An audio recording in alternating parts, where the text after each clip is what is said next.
शिव जूते की दुकान पर गया। उसने अपने जूते पहने और इस सेवा के लिए एक सिक्का देने लगा, तो जूते रखने वाले ने विनम्रता से सिक्के लेने से मना कर दिया। धन्यवाद श्रीमान, किंतु यह एक सेवा है जो महलुआ के शासन की ओर से है। इसके लिए कोई कीमत नहीं ली जाती है। शिव मुस्कुराया और बोला, निसंदेह आप लोगों के पास हर चीज की व्यवस्था है। धन्यवाद। वह जूते रखने वाला भी मुस्कुराया और बोला, हम लोग केवल अपने कर्तव्य का पालन कर रहे हैं श्रीमान। शिव मंदिर की सीढ़ियों की ओर पुनः चलकर गया। बैठते हुए उसने गहरी सांस ली और उस प्रशांत वातावरण की प्रशांतता को अपने अंतर्मन में मिश्रित होने दिया। और उसके बाद वह घटित हुआ जिस क्षण वैसा अप्राप्त हृदय उसकी कामना करता है।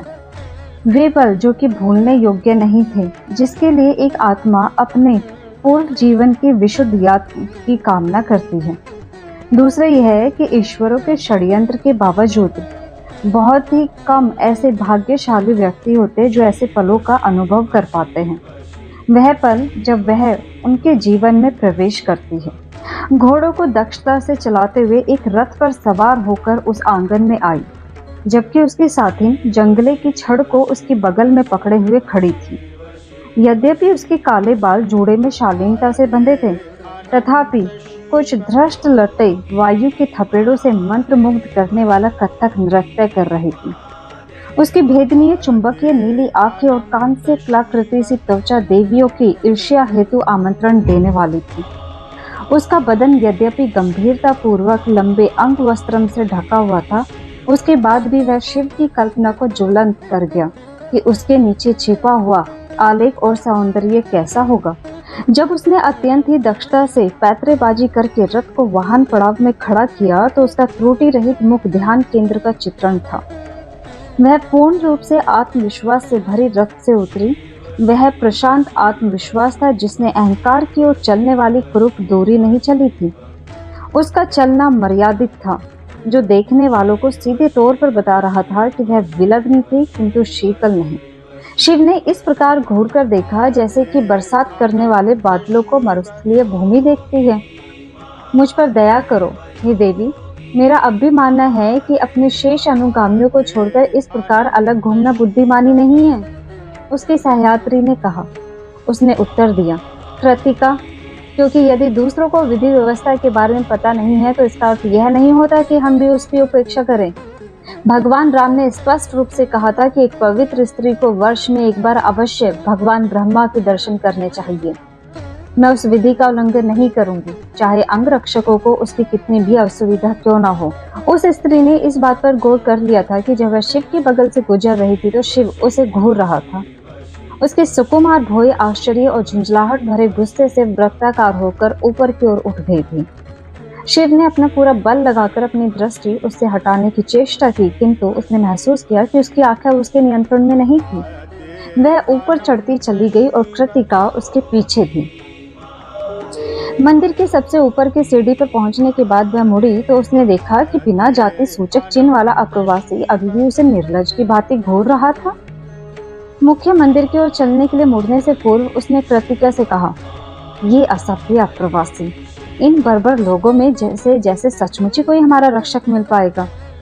जब वह शिव की दृष्टि से पूरी तरह ओझल हो गई, उसके बाद ही शिव अपनी सांसें नियंत्रित करने का प्रयास करते दिखा।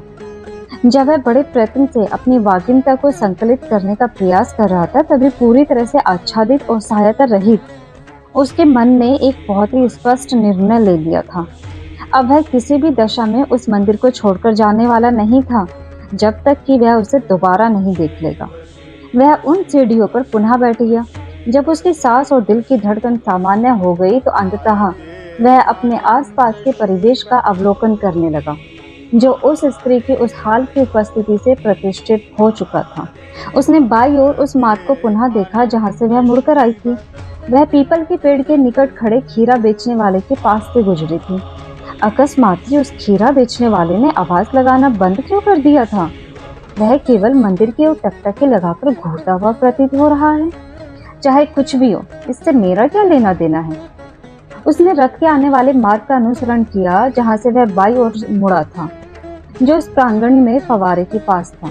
उसने उसके बाद दाईं ओर एक और तिरछा मोड़ लिया था, जहां उस बाग के प्रवेश द्वार पर एक गडरिया खड़ा था। आश्चर्य है, इस गडरिये की भेड़ें कहाँ थी? शिव उस मार्ग को देखकर चला गया जहां से वह रथ वाहन पड़ाव तक गया था। रथ के बगल में एक दूसरा व्यक्ति भी खड़ा था, जो अभी अभी मंदिर के प्रांगण में घुसा था, किंतु उसके मंदिर में प्रवेश का कोई स्पष्टीकरण नहीं दिख रहा था। वह व्यक्ति गडरिये की ओर मुड़ा और उसने हल्के से सिर हिलाया। इससे पूर्व कि शिव इन समस्त प्रकार की सूचनाओं का आकलन कर पाता, उसे पुनः उस स्त्री की उपस्थिति का आभास हुआ जिसके लिए वह प्रतीक्षारत था। वह तत्काल ही पीछे मुड़ा और उसने देखा कि वह सीढ़ियां उतरकर चली आ रही थी। कृतिका शांत होकर उससे थोड़ा पीछे चल रही थी। उस स्त्री ने देखा कि वह असभ्य, बिना जाति वाला चिन्ह वाला व्यक्ति, पूरी तरह से विदेशी व्यक्ति अभी भी उसे ही घूर रहा था। वह उसके पास चलती हुई गई और उसने दृढ़ किंतु विनम्र स्वर में पूछा, क्षमा कीजिए, क्या आपको कोई समस्या है? नहीं नहीं, कोई समस्या नहीं है। मुझे ऐसा लग रहा है कि आपको मैंने पहले कहीं देखा है, घबराए हुए शिव ने उत्तर दिया। उस स्त्री की समझ में नहीं आया कि वह इस पर अपनी क्या प्रतिक्रिया दे। यह स्पष्ट रूप से एक सफेद झूठ था, किंतु इसके पीछे जो स्वर था वह वास्तव में बहुत ही गंभीर प्रतीत हुआ था। इससे पहले कि वह कुछ कह पाती, कृतिका ने अशिष्टता से बीच में ही कहा, यही आपका सबसे अच्छा वाक्य है जो आप बोल सकते थे? शिव इसके उत्तर में कुछ बोलने ही वाला था कि खीरा बेचने वाले की शीघ्रता से की गई गतिविधि ने उसे सचेत कर दिया। शिव ने मुड़कर देखा तो उसने अपना दुशाला फेंक कर अपनी तलवार बाहर निकाल ली थी। उधर उस गडरिये और रथ के पास खड़े व्यक्ति ने भी अपनी अपनी तलवारें खींचकर परंपरागत युद्धक की शैली अपना ली थी। शिव ने अपनी तलवार निकाल ली और उसने अपने हाथ को रक्षात्मक रूप में फैलाया ताकि वह अपनी आसक्ति वाली वस्तु को अपने पीछे संरक्षण में रख सके, किंतु वह बड़ी ही कुशलता पूर्वक उसे संरक्षात्मक हाथ से बगल में निकल आई। उसने अपने अंग वस्त्रम की परतों में टटोला और उसने अपनी तलवार निकाल ली।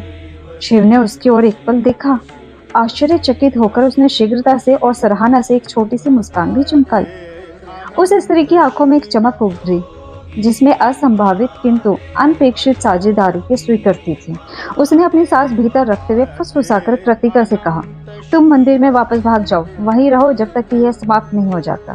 कृतिका ने विरोध किया, किंतु देवी अभी, उसने आज्ञा दी। कृतिका मुड़ी और मंदिर की सीढ़ियों की ओर भागती चली गई।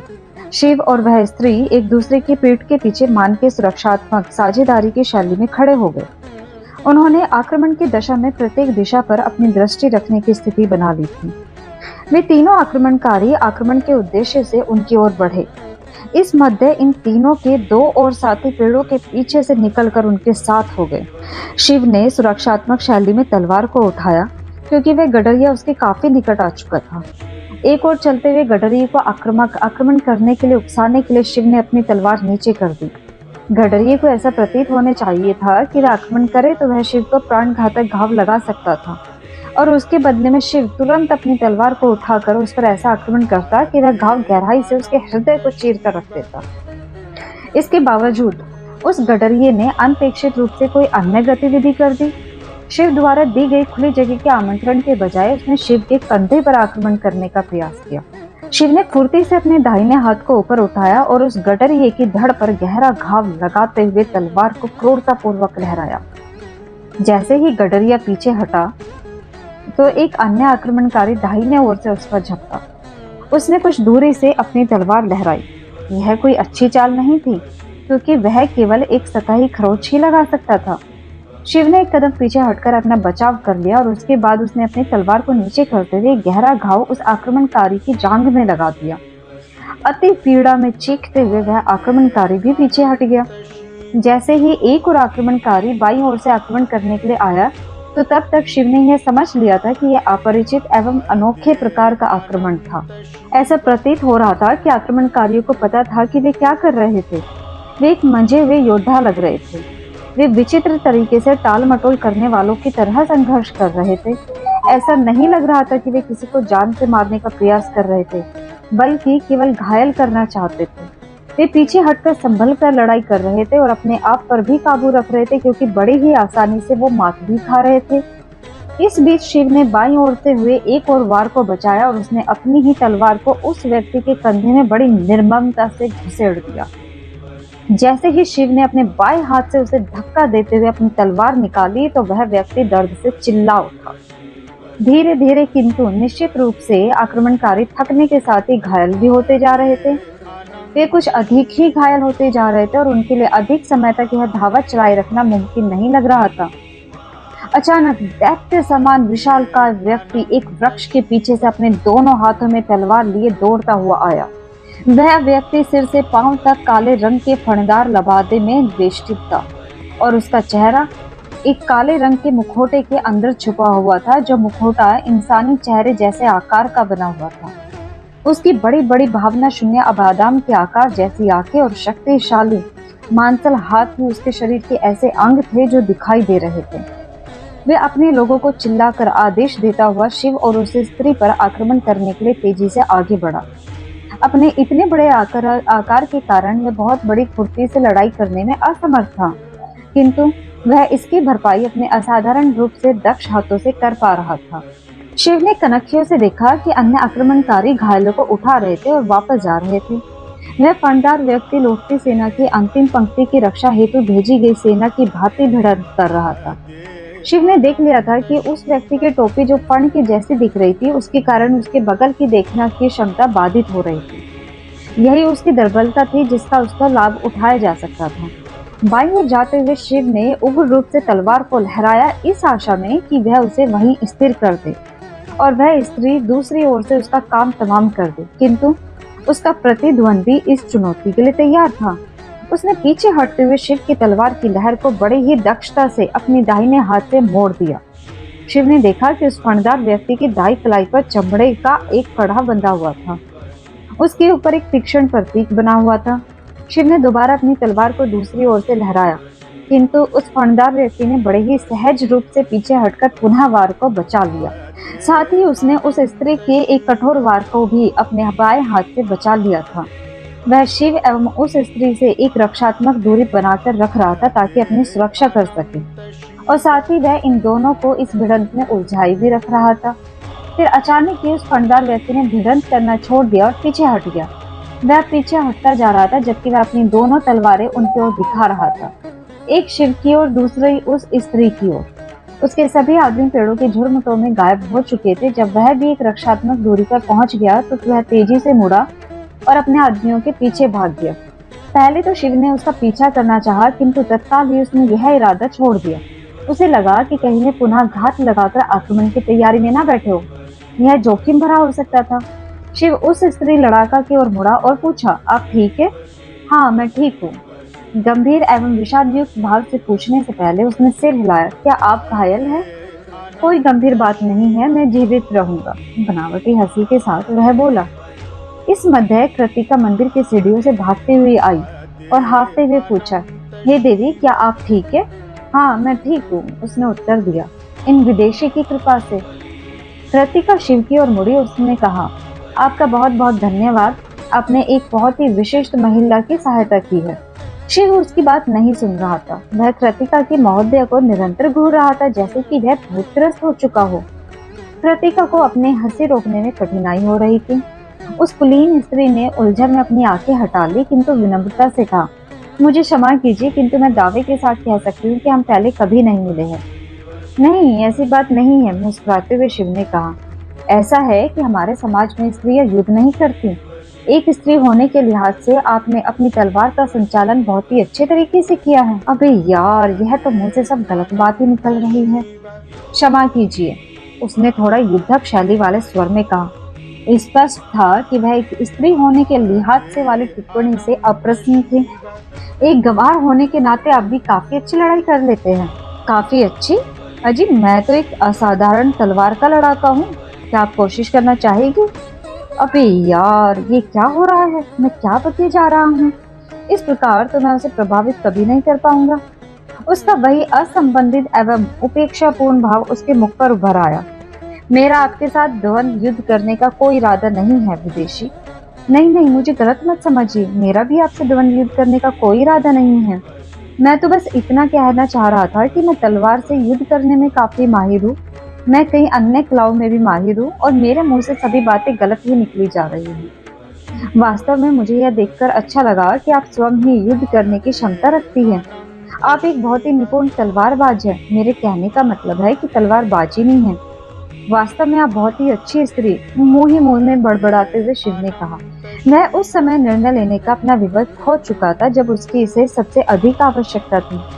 कृतिका इस बढ़ते हुए याचना भरे आकर्षक संवाद विनिमय पर सिर झुकाकर मुस्कुरा रही थी।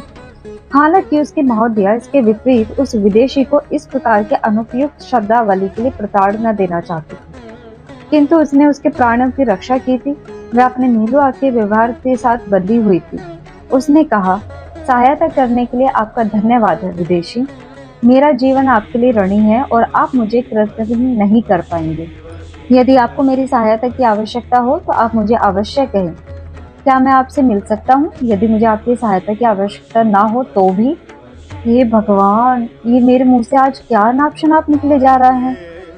उस स्त्री ने बिना जाति सूचक चिन्ह वाले विदेशी को आंखें तरेर कर देखा, जिसे उसकी औकात का पता नहीं था।